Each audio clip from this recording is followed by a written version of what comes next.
We now move on to the 10-minute rule motion, freedom of expression, and I come to Nick Timothy. Thank you, Madam Deputy Speaker, and I beg to move that leave be given to bring in a bill to make provision about freedom of expression in relation to religion or belief systems and for connected purposes. Madam Deputy Speaker, I do not believe that Muhammad was a prophet sent by God. I do not accept the instructions he said he received from the Archangel Gabriel. I do not accept that the sunnah, or body of Islamic laws, has any relevance to me. I respect the religious beliefs of others, but I do not mind if Muhammad is satirised, criticised or mocked. I'm not a Muslim, and I choose not to live by the moral codes set out by Islam. I'm a Christian, and I should make clear that I don't think anybody should be prosecuted for satirising, criticising or mocking Jesus either.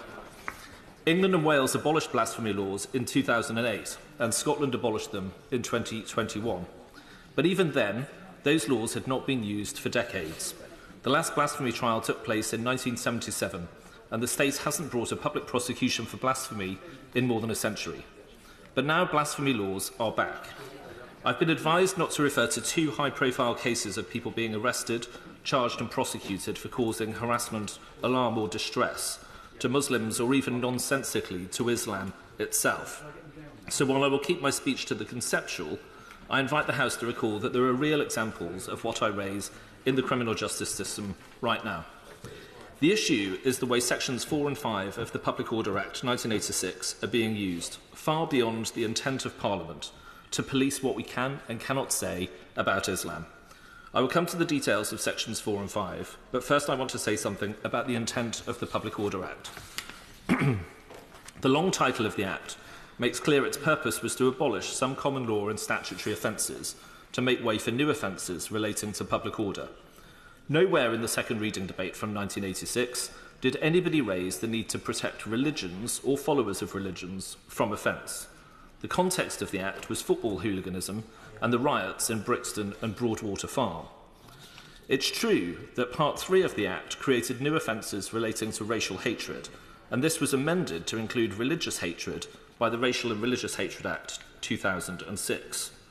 But in Part 3, in Section 29J, to which we will return, the Public Order Act says, "Nothing in this part shall be read or given effect in a way which prohibits or restricts discussion, criticism or expressions of antipathy, dislike, ridicule, insult or abuse of particular religions or the beliefs or practices of their adherents."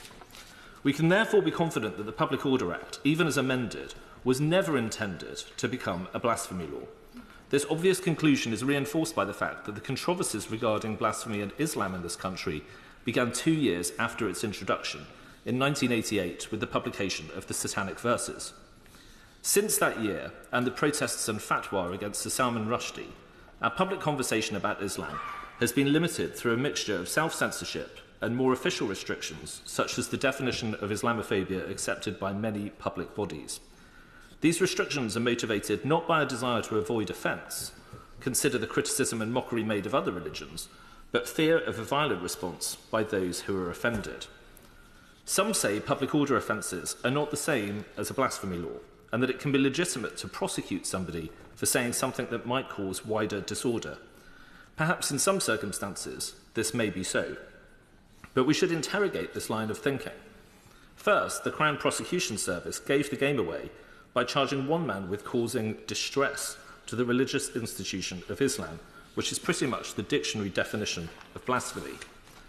But second, twisting the law to make a protester responsible for the violent reaction of those who will not tolerate the opinions of others is wrong. It destroys our freedom of speech.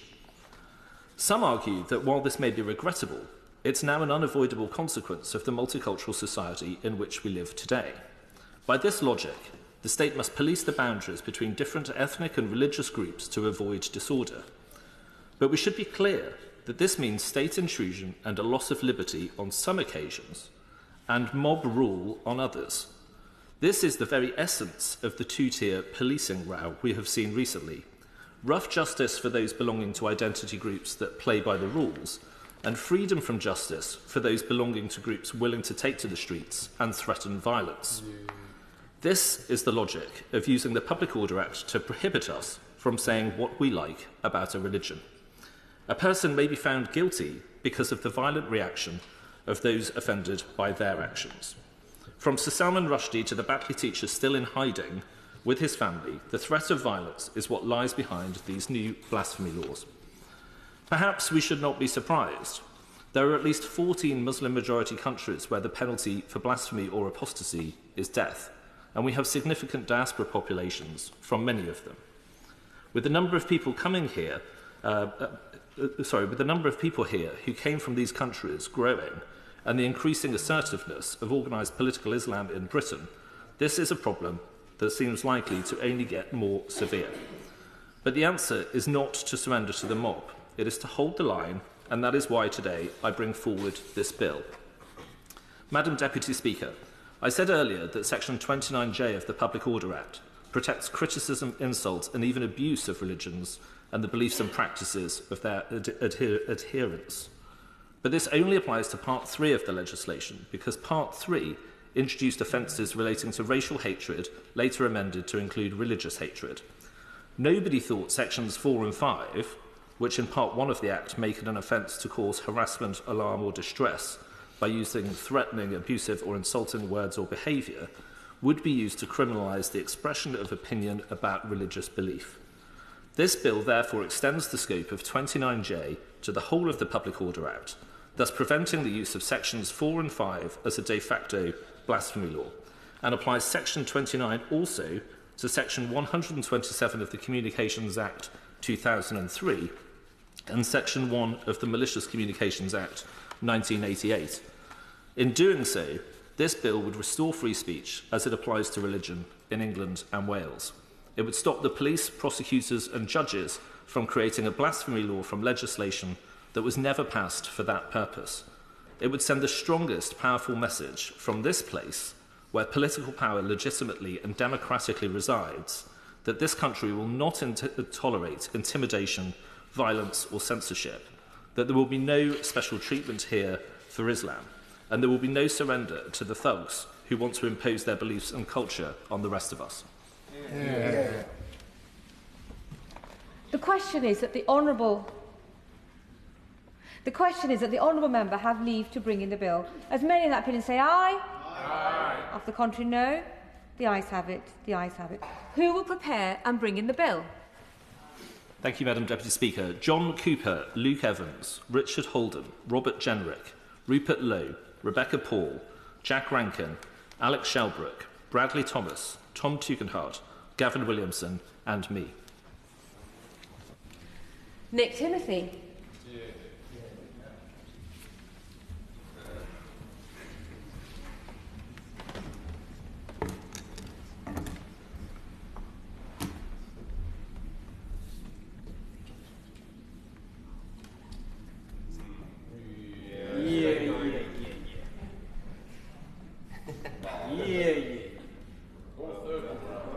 Many bows, many bows. Bonus one. Freedom of Expression, Religion or Belief System Bill. Second reading what day? The 11th of July. The 11th of July.